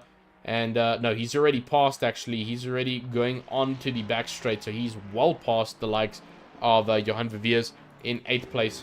And a couple of more drivers doing their pit stops. You see the green hole there of Richard van Heerde completing his first pit stop. No, actually, he's coming in to do his final pit stop. Finish it off. Ian Upton also finishing off his final pit stop, coming in to do it now. So lots of drivers doing a mid or so pit stop, you know, not doing an undercut or an overcut. Trying to just, you know, do the pit stop, get it done, get the windows closed. Make sure to do it before that window closes. And make sure that they play it nice and safe. Let's go back up to the top. Neil Krenning. Currently, Gerrit Bukes in 12th position. Now 13th. Currently, the fastest lap holder for this race. Also, 1 pit stop left to do, so he is fallen a little bit further behind. That is not Gerrit Bukes. That is the likes of Reginald Mittelany. Let's go on board with Gerrit Bukes. There he is. And he is currently still holding the fastest lap of this race. 37 minutes left to go. He's still got 1 pit stop left. And he's followed by the likes of Jaco Nordia, who is a little bit further behind on the back straight here. Hansi Maiberg behind him, coming onto the back straight now. And then also Rowan Liebenberg just behind Hansi Maiberg, who's going to be chasing for position there. But let's have a look at some of our undercut drivers. Jason Landsberg, no pit stops needed to be done, neither for Jean-Ray Buerta in the Porsche 992 for Team Korugma. And let's go further down. Richard van Heerde, the Green Hulk, no pit stops needing to be done. Ian Upton, no more pit stops. Ulrich de Jager, no more pit stops needing to be done. Ron van der Volt, no pit stops needing to be done. Feist Tar, now down in 28th, doing his final pit stop. He's already served his stop-go 30-second penalty. Henk Pieterse down in 29th, no pit stops left. Ronald Childs, also no pit stops, but he's got a 2-lap gap. Well, 36 seconds or so. It's going to update now when everyone else goes across the line. But he's got a 30 to 40-second gap to the likes of Feist Tar Head, who is currently in the pit lane. So I think he's about to pass Feist Tar. So that would mean Fires would be the last runner in this race. That's another driver pulling into the pit lane. That looks like the likes of Harry Duplessis. Yes, that is indeed Harry Duplessis of the Of Course Ferrari pulling in to do his final pit stop. So we now only have the top 3 runners. Johan Bloknoot, Mustafa Narodian up into second place actually, which is quite cool to see. Nicely up into second place after the likes of Garrett Bukes dropped down to do his pit stop. And then Henry Platt also needing to still do a pit stop. Mustafa Narodian, though, big gap to the likes of John Bloknoot, about 15 or so, 16-second gap. I believe the telemetry will update just now. I'm seeing some other things on my side here. Obviously, in-game it is showing 26 seconds gap to the likes of Johan Bloknoot. So, Johan Bloknoot now pulling in to do his first pit stop. Here we go. Let's see if this is going to play into strategy. Who's that coming to the pit lane? That looks like Ian Upton. That is Ian Upton. He's done his pit stops. Has he possibly got damage or something? Or, yeah, he's coming to the pit lane. That's a bit of a strange one to see, actually. Ian Upton still coming in to do another serving of a pit. Possibly damage or putting the incorrect amount of fuel to finish this race. Laurent Liebenberg coming in to do his final pit stop. He's now finished. Bradley Searle still needing to do a pit stop. Currently on the track for the Pandasty Esports Ferrari. Let's go back up. Henry Platt now the race leader. But still 2 full pit stops needing to be done. So he's playing the overcut strategy. Trying to keep things late. Running in that fresh air all by himself. And potentially trying to win this race. If he can. But he's got a very little... Well, the gap is a little bit weird to try and determine. You know, we've got a big gap to him and Johan Bloknoot. But he's still got a full pit stop to do. So, determining where he's going to come out is going to be a hard one. But we've got roughly the top 13 now who still have pit stops to do. Everyone else besides the fallouts from the top 13, so that would be Johan Viviers, Vessel Voda in 17th, and Bradley Searle in 21st, who still need to do pit stops. Everyone else has done pit stops below the top 15 besides them, which is absolutely great to see. Now the top 14, well, bottom 14, shall I say. Neil Creedon now also in the pit lane, serving his final pit stop. It's weird, it doesn't actually show a pit sign next to his name. Now it does. There we go. So he's doing his final pit stop there. Mustafa Narodian potentially going to come in now to do his pit stop as he comes around. No, that is the wrong hairpin. Tristan, come on. That is the hairpin going onto the main straight, so he is not doing anything for now. Jody Sierman in 8th position, still also need to do a pit stop, but so does everyone around him. Hunty Myberg, who we saw in the beginning doing a very, very early pit stop, possibly with damage, as we saw him down in 30th position with lots and lots of time between him and the rest of the field. Now up into 10th place with 1 pit stop remaining, so he's going to fall a little bit further back down. I'm calling about 16th or 17th position due to that pit stop needing to be done. But he's got a lot of drivers in front who also need to do pit stops. So Johan Bloknoot coming out in 3rd place after that pit stop. So very, very close to the likes of Jason Chislett in front. That is actually for position as well. Jason Chislett also only 1 pit stop remaining. But it could have potentially been a differentiation of what pit stop strategy was played. Jason Chislett, why am I saying Jason? That's Jonathan. Sorry, Jonathan. I got to get your name familiarized in my head. So Jonathan Chislett pulling into the pit lane now to do his final pit stop. Johan Bloknoot going to keep that car out. So I believe Johan Bloknoot potentially did his main pit stop first. And the likes of Jonathan Chislett did a quick dash and go. Because he's still pulling into his pit, I believe. Yes, he's still pulling into his pit now. I believe he's only going to be doing his main pit stop now, you know. So refueling that car with a lot and potentially changing tires. Whereas the subsidiary pit stop is, of course, just doing a splash and dash, getting that car back out, and trying to fight with the remaining time left. We have got just under 32 minutes left of this race, 22 minutes left of the pit window, and boy oh boy, is time starting to close in on these drivers, especially for the guys who still have got some pit stops to do. Henry Platt still with 2 full mandatory pit stops to do, currently sitting in first. With the likes of Johan Bloknoot behind him with a relatively big gap. So he has got to do those pit stops relatively soon, or else he's going to fall very far behind the rest of the pack. Johan Bloknoot with a 30-second gap to him, as we see on the telemetry over there. 32-second gap from him and Johan Bloknoot. Garrett Buke currently still the fastest lap in 4th position now, chasing down in the back straight all by himself. He's in a bit of no man's land. He's got the likes of Chris Collison up in front, and I believe that is a back marker in front of him. Trying to identify that back marker potentially in front of him. That looks like the likes of, unfortunately, Ronald Childs in front of him. Ronald Child in the green for pit stops, but unfortunately lost on track. We have seemed to have lost a driver. We started with 30, we're down to 29, so not too sure who has unfortunately left us, but that is super unfortunate to see, losing out on one driver. But still, man, 29 drivers is an absolutely stacked grid. And to think that this is the secondary division, the Pro-Am division, this, you know, it's not even the main race. We've still got a Pro division stream, which is also being streamed by my fellow commentator, Stephen Koenig.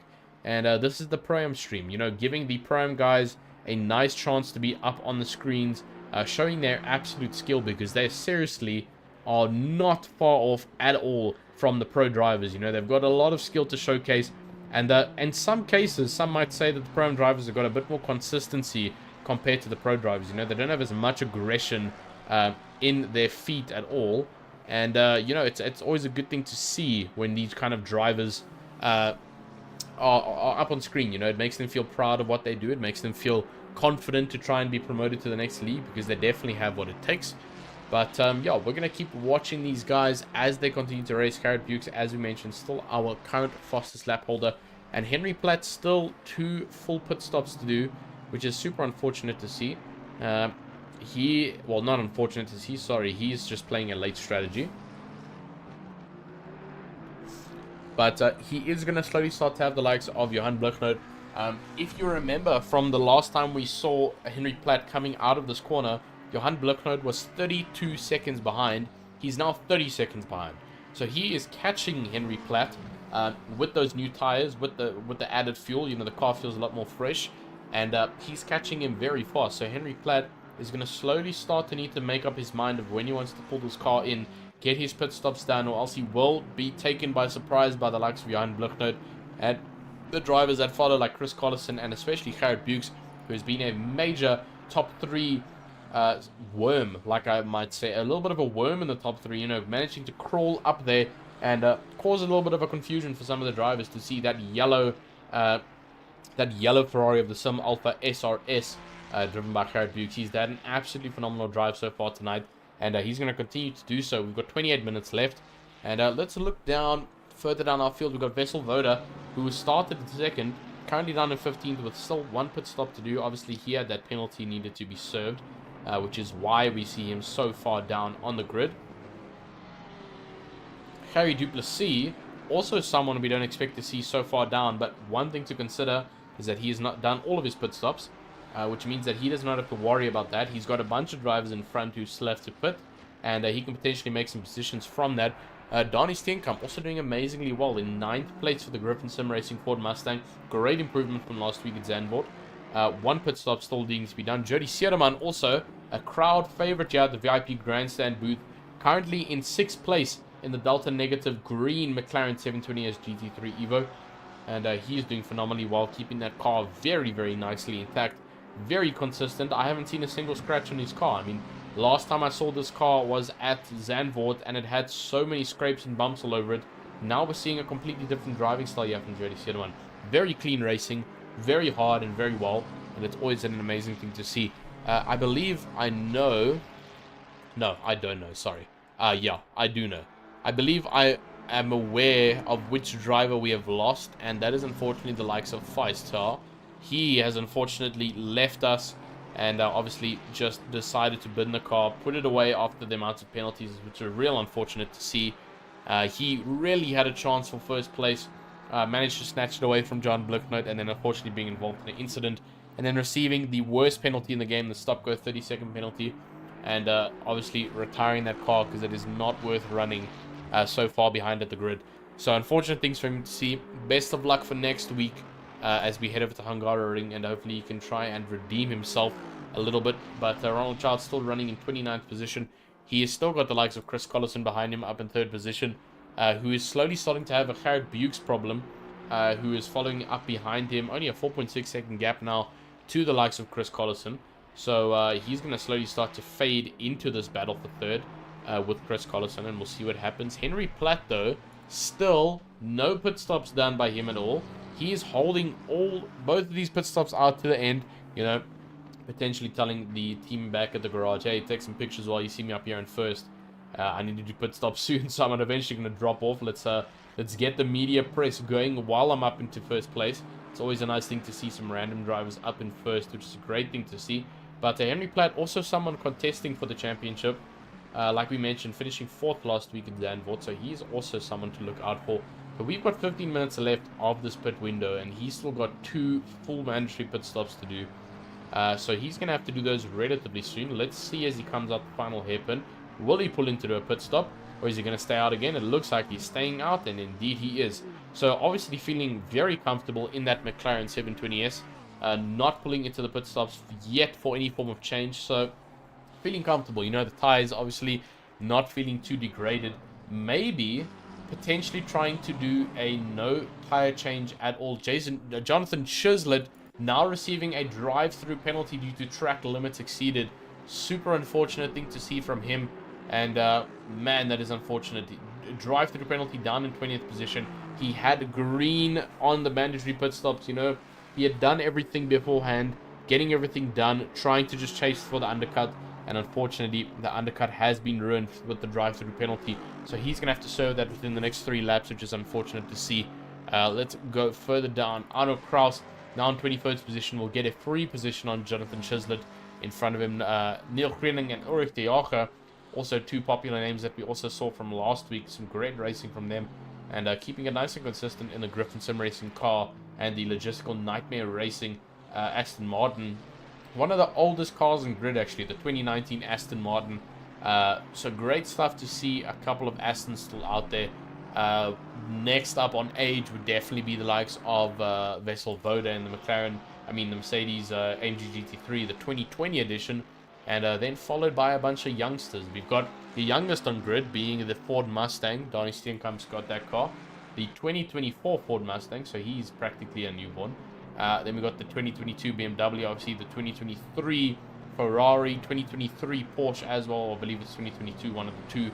So yeah, so lots of young cars on the grid in terms of release date, and we've still got that Aston Martin running around on grid to show that it's still got what it's got.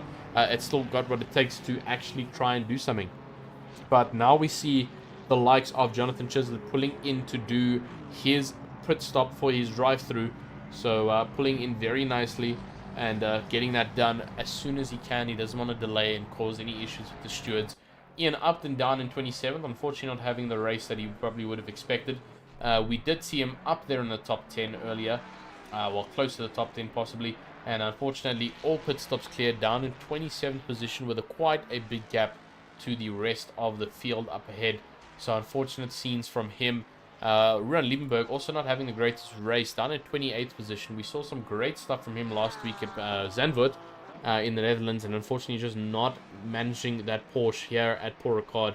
I did mention during qualifying that the Porsche has been noted to be quite a hard car to drive here at Paul Ricard, and he is possibly suffering from that. Vice Tsar, as we mentioned, unfortunately leaving us. Let's go back up to Henry Mayer. Still no pit stops. And Johan Blucknote now with the fastest time as 19 seconds from Henry Platt. So a couple of, I would say, 10 or maybe 8 minutes ago, we saw Johan Blucknote with a 32-second gap to Henry Platt. Now, sub 20-second gap to Henry Platt. So he is catching him very fast. And Henry Platt is going to have to do something about that. Potentially get those pit stops done. Because he does have that blistering American Mustang coming down the main straight to chase him. That looks like the likes. Who is that in the background? I believe that's Chris Collison. Has he caught up? No, okay, so that's not Chris Collison directly behind. That is another Ferrari. I believe that might be the likes of Harry Duplessis, who is a little bit further down in 15th position. No, that's not even Harry Duplessis. So there's another red Ferrari following Johan Blucknote behind. Not too sure who that is behind. Definitely a red Ferrari, as we see glimpses of it. The infamous red Ferrari chasing down behind the provincial race leader. But Henry Platt now pulling in to do his first pit stop with 11 minutes left of this pit window. So now the question is, will he do a double pit stop stint to get it done with? So will he pit, go out, do a full lap, and then come in and pit again to get both pit stops done, or is he going to hold that second pit stop to try and match the rest of the field? But he's already lost, I believe, his position to Johan Bluknoot, sorry, who has just passed him now coming out of the main straight into turn 1. And Johan Bluknoot now provisional pole, followed by Chris Collison, who's also probably going to make the pass. Yep, Henry Platt is still in pit lane. Here he comes out, and there goes Chris Collison making that pass. And he's going to take that position. Jody Sederman will not capitalize. Garrett Bukes capitalizes on Henry Platt coming out of the pit lane. So Garrett Bukes just getting in front of him. And unfortunately, that is where Henry Platt will lie. Fourth position, actually, for the likes of Henry Platt. So still top 5 after that pit stop strategy. But now we'll see if he's going to do a double pit stop stint or keep with the field. Alright. Let's keep this action going, man. These drivers are non-stop giving us the supreme amount of action. It's 8 a.m. here in France, where the drivers are racing. Obviously not in real life. We're looking at 9:30, and we've still got an amazing presence here in the virtual grid. The virtual grandstand, sorry, shall I say. Supporting on all the drivers on the grid here. Some of them being family members, other than being other hobby enthusiasts in the sim racing hobby industry and the district. So awesome, always an awesome thing to see, the fellow sportsmanship between the hobbyists. So great things to see. Donnie Steenkamp still sitting in 10th place with a pit stop to do. Jason Landsberg is in 8th position. Is that correct? I don't know if the telemetry is updated, but Jason Landsberg in 8th position with no more pit stops needing to be done. That could potentially be a very, very good finishing position for him if that is true. That is definitely true, because that's Hansi Myberg behind, who's still got a pit stop to do. Donnie Steenkamp also with a pit stop to do. And then he's got the likes of Karel Pretorius, who is his main rival in terms of position right now, and he's a little bit further behind. So Jason Landsberg has played a very smart strategy here in the personalized Aston Martin, you know, sitting up comfortably in 8th position. And he's done all of his pit stops. He's got a bunch of drivers ahead who still need to do pit stops. And he's going to capitalize on that very nicely. Same with the likes of Karel Pretorius. Unfortunately for the likes of Hansi Myberg and Donnie Steenkamp, who still need to pit, they will lose out majorly. And they will drop a little bit further down the pack compared to the rest of the drivers. Rich van der Heide in the Hulk Smash Ferrari 296, currently sitting in 14th. He's got the likes of Vessel Voda in front of him, who also still needs to do a pit stop, so he's lost out as well. But obviously we noted that near the beginning of the race, when he got that massive drive-through penalty, he started in 2nd, which is still crazy to think. But absolutely amazing racing from everyone so far. You know, everyone's kept a very good presence. Everyone has kept strong. Was that an incident in the background? No, everything's all good. Sorry. No need to scare the virtual grandstand there, just making sure that we're not missing out on any form of action. Bradley Searle now into the pit lane to do his final pit stop. And believe that is the likes of Clint Langeveld, who has received a drive-through penalty, unfortunately. And that is again also from track limits being exceeded. So not as many drive-throughs that I thought that there would be. You know, there's a lot less. So these prime drivers keeping it nice and consistent. They're not playing too much risk game here, which is also a great thing to see. But yeah, so I think there's only been about maybe 4 or 5 drive-through penalties so far this race, which is a great thing to see, you know, keeping the consistency up. But unfortunately, Clint Langeveld is not one of those guys. He's unfortunately received the drive-through for the track limits. Don't worry, Clint, if I was racing, I'd be the same guy, because I always used to get the track limits from pushing that car too much. Ian Upton behind him, who is not very far away, chasing him down. He's going to get a free position on him, having to serve that penalty, unfortunately. And who did we see having a penalty earlier? We saw someone, I believe it was Jonathan Chislett, who has dropped down to 24th after serving that penalty. Yep, it is indeed the 996 drive-through cleared. And he's down to 24th now. Unfortunately, lost out majorly from the top there. I believe he was fighting with the likes of Ulrich de Jager up into 16th. And losing out very much so due to that penalty. So that is the factor of what penalties can do to someone in this race, you know. And we're seeing lots and lots of our top grid doing their pit stops now. We've got 6 minutes left of the pit window. Jody Sederman doing his final pit stop now. He's cleared to go. Pulling off Donny Steenkamp, also doing his final pit stop. That's Mustafa Narodian. Donny Steenkamp doing his final pit stop now. Great stuff to see. Vessel Voda not coming in just yet. So Jody Siedeman still keeping that position nice and high up. And that is, I believe, Mustafa Narodian also coming out of the pit lane now. So him and the likes of Jody Siedeman deciding to do their pit stops together. Keep themselves nice and close. There might be some team tactics going on here. Even though I don't think that they're part of a team, I think there might be some form of friendship, because I also saw in our virtual grandstand lots of people cheering for them in a collaborative way, as in for both of them. So potentially some real life friends driving with each other, some tactics to keep each other nice and close. Mustafa Narodian now has the likes of Donny Steenkamp. No, that's not Donny Steenkamp. I believe that is another Mustang chasing him. That might be the Mustang of probably Arno Kraus. Yes, that is indeed the Mustang of Arno Kraus, the Team Tryhard Racing Mustang, driven by Arno Kraus, now chasing down the likes of Mustafa Narodian. So Mustafa Narodian and Jody Siedeman down into 15th and 16th respectively. So they've lost out obviously from doing those final pit stops, and that is possibly where they might sit for the remainder of this race. Let's go up to the top again. Chris Collison, now our race leader, due to not doing his pit stop now. But Johan Blicknoot did his pit stop the lap before. He's going to come around the final corner here onto the main straight. And he's going to get all those positions collectively back up.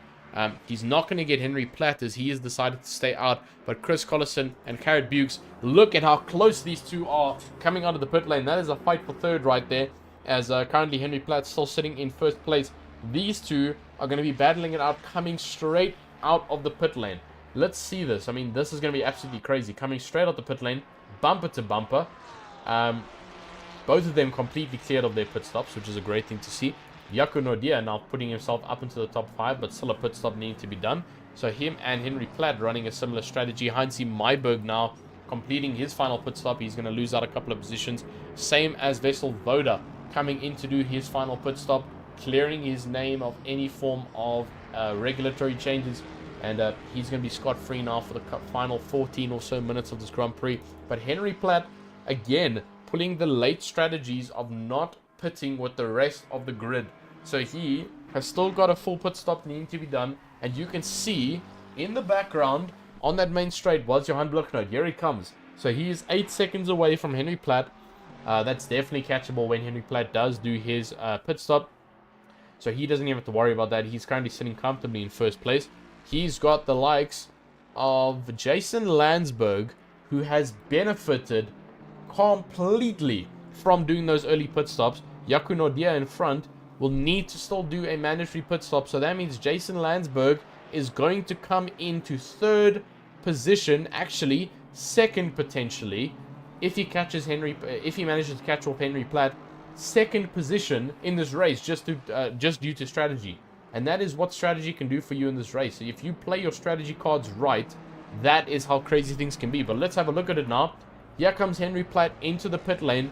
And Jason Landsberg is coming around the final bend. So yes, definitely going to get that position. There goes Johan Blicknoot.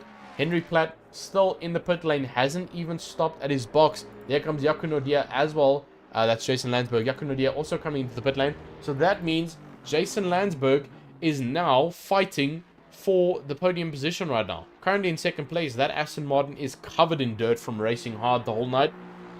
He's got the likes of Johan Blicknoot, the championship leader, in front, and he doesn't even have that big of a gap. If you can see on your radar there, Johan Blicknoot is the triangle on the map, and he's the red circle. So he's really not that far away. You know, for someone who pulled an absolute undercut, someone who was not even in the top 5 for starting this race, and is now into second place. Same with the likes of Harald Pretorius, who has pulled an absolutely amazing strategy. You know, up into third place for the Griffin Sim Racing Ferrari. Great stuff from him. The likes of Jean-Ray Buerta up into 4th place as well for the Team Karugma Racing Porsche. So that undercut working beautifully for him. Carrot Bukes also still staying relatively within the top 5 behind the likes of Jean-Ray Buerta in the Porsche of the Team Karugma Racing. Now Carrot Bukes in the Sim Alpha SRS Ferrari still definitely fightable. So Johan Blicknoot back into first position, claimed his position back. Jason Landsberg 9 seconds away from him, so I don't think he'll be able to catch unless there's an incident of sort.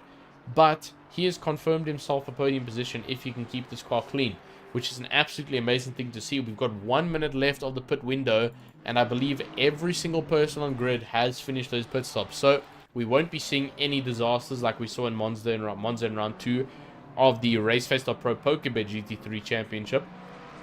Instead, everyone has pitted, everyone's kept it safe, and that is awesome to see. That is what we see here at the RACEFACE.PRO Red Star GT3 Pro Am Championship Season 19. Round 4 of here at Paul Ricard. And man, we are about halfway through the season now, and the action has not stopped. Constantly, we have seen drivers back and forth. Championship titles changing. We saw it last round at Zandvoort, Johan Bloknoot taking the championship standing away from Martin Radenbach, who isn't even at the racetrack tonight, unfortunately. So he is going to get 0 points, whereas Johan Bloknoot is going to capitalize on maximum points, again, for the fastest lap A, and being in first position B. So he has absolutely dominated France here in the Ford Mustang of America. So that doesn't make the France crowd too happy, having an American beast absolutely tear its way through the track here at Paul Ricard. But absolutely amazing race from Johan Bloknoot in the Omnius Gaming Nitro car, representing his team very well, keeping that car very nice. And there we go, Jeff signaling that the pit window is now officially closed. That also signals another thing, that there is 10 minutes left of this race. I mean, again, just a couple minutes ago, we were looking at an hour and 20 minutes of driving, and all 30 drivers lined up on grid. We now are at 9.5 minutes left of this race, and things have just happened, you know? Drivers have kept things very clean, which has been an awesome thing to see.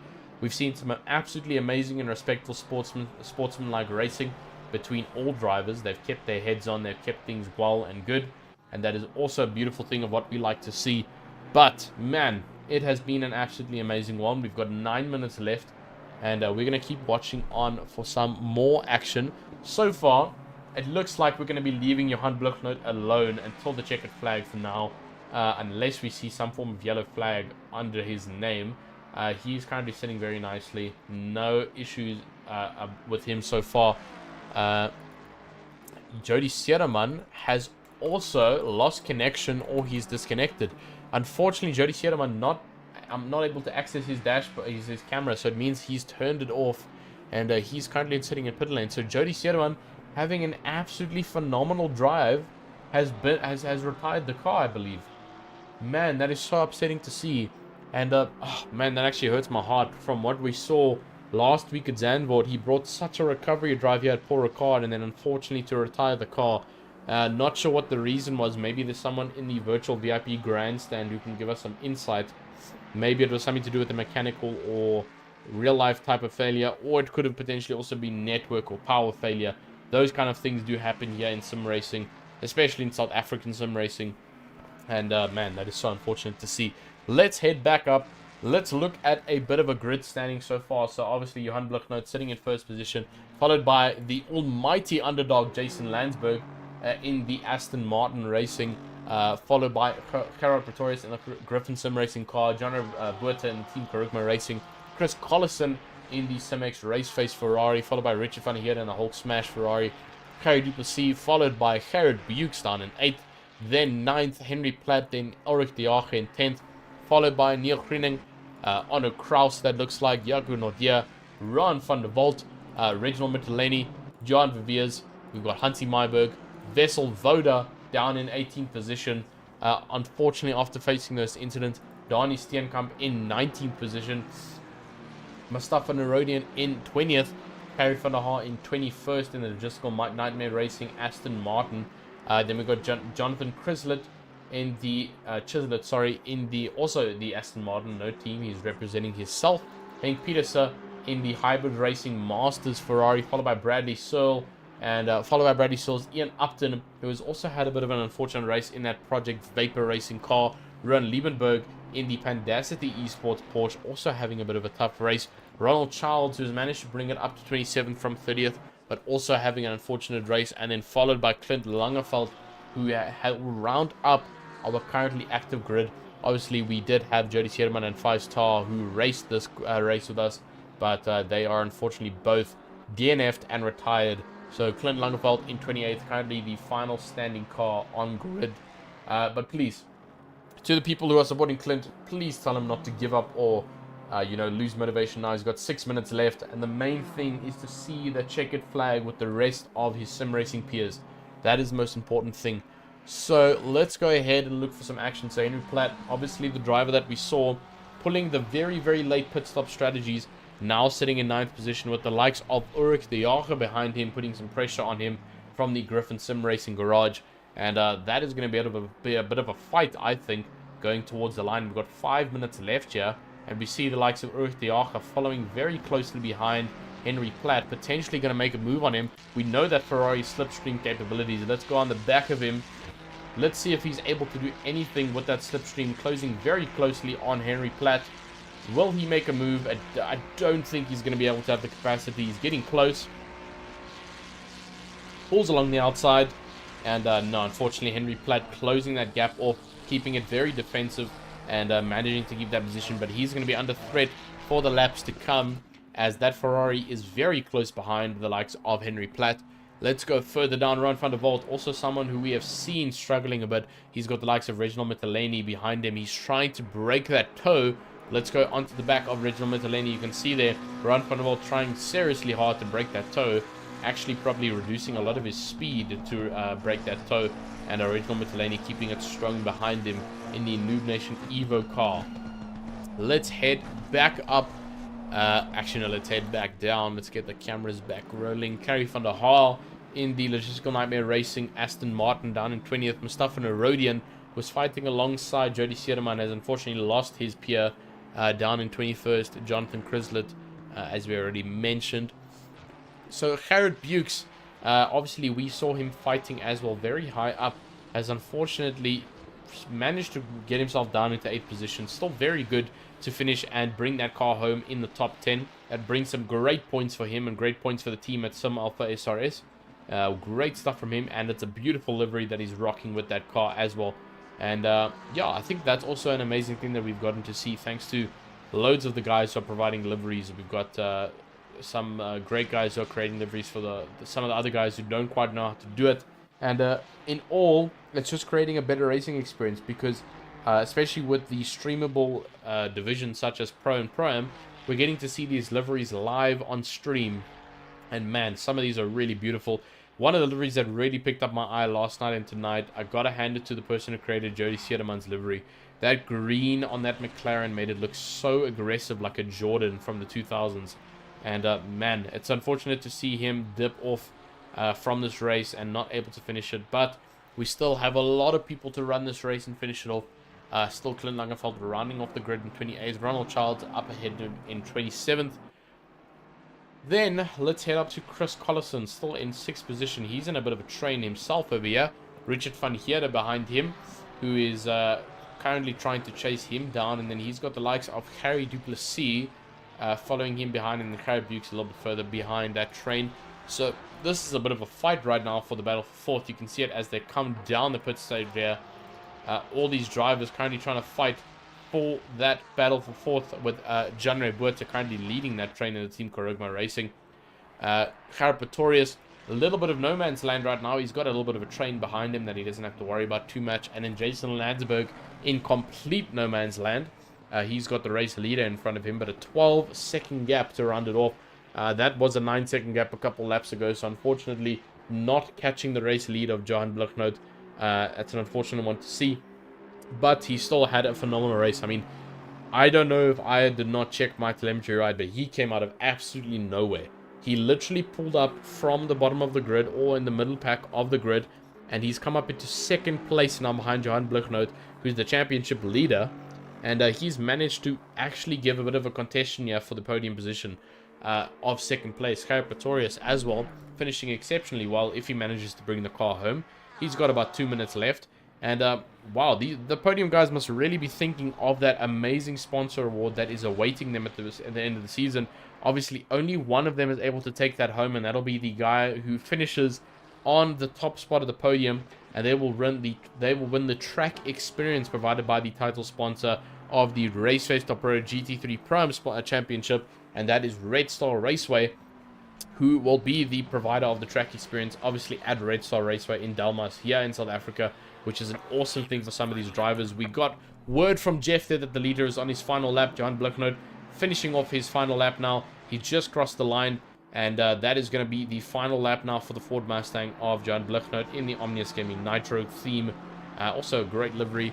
And Jason Landsberg a little bit further behind in 12.5 second gap, following him behind. Pretorius in third, like we mentioned. Janre Buerta, sorry, in fourth. Richard van Heerden in fifth. Chris Collison in sixth. He's got pressure from Carrie Duplessis behind him in the F Corsa Ferrari. Then we've got Gerrit Bukes in eighth. Henry Platt in ninth. Ulrich de Jager in 10th, putting some pressure on Henry Platt, as you can see. Neil Greening coming out the final corner there in the Logistical Nightmare Racing Aston Martin in 11th. Arno Kraus 12th for the Team Tryhard Racing Mustang. Jaco Nodia in 13th. And Ron van der Walt in the Pandacity Infiltrate team for the BMWs. Reginald Mitteleni chasing him down. And we are slowly starting to get towards the end of the race now. 20 seconds left. Vessel Voda, definitely someone we have to give some props to. Unfortunately, you know, starting the race in second, receiving that unfortunate penalty, and then just dropping down as the race went on. And an early on penalty, you know, when the grid is so tightly packed, it really is a burden. So that is the race over. We have now hit the final a couple of seconds of the race. So Johan Blicknoot now just has to cross that finish line, and that will then close off the race here at Paul Ricard. He's stuck behind a couple of back markers, but he is at the end of the finish line here, almost coming around the final left bender and then into the right hand hook hairpin, and that'll bring him onto the final main straight of Paul Ricard over here and finish his race off. So Johan Blicknoot for the fourth time, well, for the second or third time actually, Johan Blicknoot crosses the line in first place and extends his lead in the championship for the Pro-Am division. Jason Landsberg looking to cross the line here in second. Absolutely phenomenal finish from him, crossing the line there in second for that Aston Martin. Carrot Pretorius coming in for the Griffin Sim Racing team in third place, crossing that line with absolute pride. And Janre Buerta in fourth place for the Team Korugma Racing, also pulling an amazing undercut, followed by Richard van der Heerden. Then Chris Collison coming across the line, and Carrie Duplessis. And there comes Gerrit Bukes, the underdog, as well, crossing the line. Henry Platt coming around the corner. Oh, and a little bit of a position trying to be made there by Ulrich de Jager, jumping the chicane to maybe try and make up that final position. But unfortunately, it's not going to be enough. Those two finish in 9th and 10th respectively. Here comes Neil Creeling, finishing that car off in 11th position, followed by Arno Kraus in 12th place, and then Jaco Nodia in 13th place, Ron van der Walt in 14th, and then the likes of Reginald Mitteleni, well, Jaco Nodia still coming across the line here, and as he crosses, there we go, Ron van der Walt coming across now in 14th, Reginald Mitteleni in 15th, Juan Viviers, and then that is the likes of Vessel Voda finishing in 17th, Donnie Steenkamp in 18th position, then followed by Harry van der Haar, Hansi Meiberg first, sorry, then Harry van der Haar. There comes Mustafa Narodian and the likes of Jonathan Chislett, and then here comes Henk Petersen, finishing off in 23rd, loud and strong, followed by Bradley Searle just a bit behind, and then Ian Upton, and Ronald Childs following him behind. Ronald Childs still a little bit further down on the grid, and Ruan Liebenberg a little bit further behind him as well, will come to finish this race off for the round 4 of the RACEFACE.PRO Red Star GT3 Pro-Am Championship Season 19. What an absolute race it has been. It's been great. All drivers will cross the line, and Ruan Liebenberg comes to finish that car off. But absolutely amazing stuff from him. We're going to go into a quick breaker, and then we'll see you guys for interviews with the top couple of guys.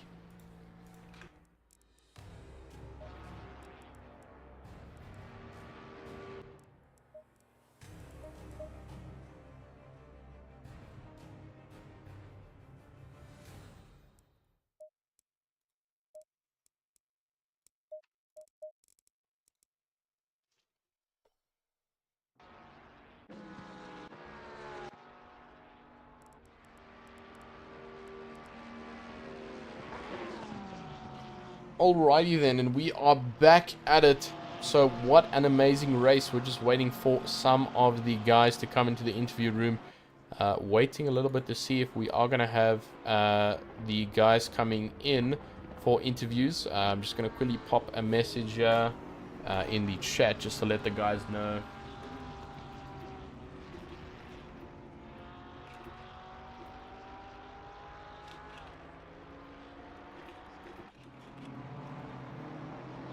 Alrighty, then we're just going to have a bit of a wait to see when our interview guys are going to join in, and then we'll start with our final couple of interviews here. But man, it has been an absolute race. Thank you so much to the virtual grandstand who has been with me through the ends of this race, finishing off nicely, and we managed to have an absolutely successful race here at RACEFACE. Great stuff for round 4 of the championship. We're still just waiting for our interviewees for Pro-Am. Not too sure where they are. Come on. Waiting for the guys.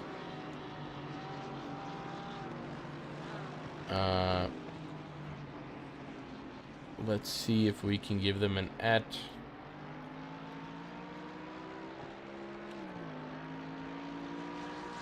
let us see here. Okay, so there's John Blicknote. I've given him an @ Then we had Jason Landsberg, who also managed to finish, and then we had the likes of Pretorius, Cara Pretorius.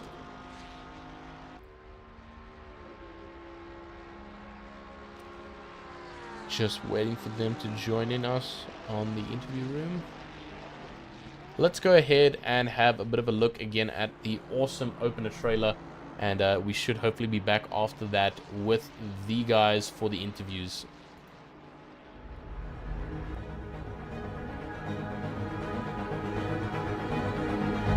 You should know that by being a racing driver, you are under risks all the time.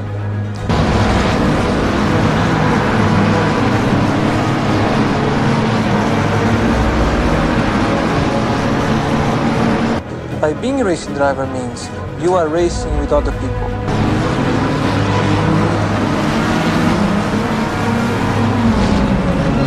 And if you no longer go for a gap that exists, you're no longer a racing driver.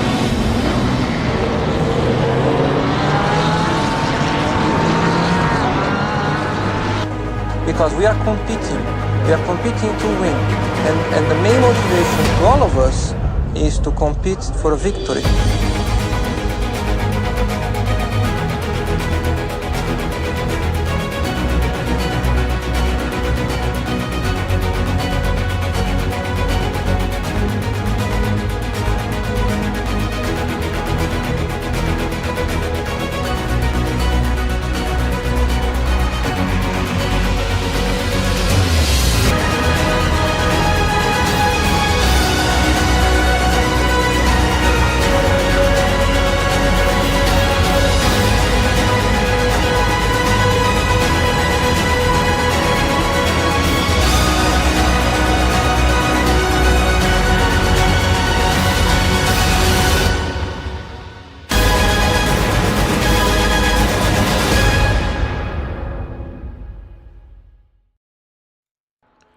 Alrighty then, so we unfortunately seem to not have the interviews ready. The interviewees unfortunately have not seemed to have been notified for interviews for tonight's race. We still have unfortunately got no one in the waiting room ready for interviews, so we unfortunately cannot delay too much longer. So we're going to have to unfortunately skip interviews tonight, folks. Super sorry to those who were waiting for the interviews to be started. I know for some of you it would have been an absolutely great one. Well, interviews are always a great thing to hear inside the minds of the drivers, and unfortunately that will not be happening tonight. But regardless, thank you everybody who did come and watch round 4 of the RACEFACE.PRO Red Star GT3 Pro Championship Season 19. It's been an absolutely spectacular one, and you know, this track has always been one of pure skill and pure talent, you know, trying to catch the slipstreams, trying to put in as much effort as you can, and these drivers have really shown the amount of talent and skill that they've got. So thank you to every single body that did join us in the virtual grandstand. Thank you to the amazing drivers who did join us, and thank you to everybody else who did participate or in any form of way to make this race happen. Thank you to RaceFace, thank you to PokerBet, and thank you to Red Star Raceway. Go ahead and check them out on their social media platforms, and we'll see you guys next week for Hungaroring. I'm going to hand it over to Steven's pre-recorded awesome voice, you know, so he doesn't have to be here, but he can still be here.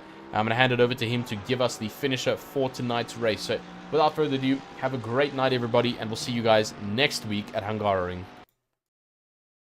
What an exciting round, ladies and gentlemen, and that brings an end to Paul Ricard round 4. But keep an eye out as next week we head out to round 5 at the Hungaroring, as the championship is only heating up and getting better and better. After that, we have got Messino for round 6.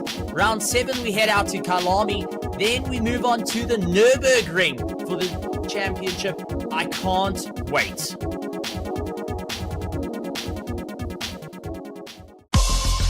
It's absolutely incredible, but shout out to our official sponsors here at RACEFACE.PRO for our sprint and for our GT3 championship. And without them, it would not be possible. So, going through the order of who's involved, let's take a look. First up is our title sponsor, PokerBet. Without them, we're not going to be winning big. Moving on to Red Star Raceway, bringing in the speed and ensuring we keep on track.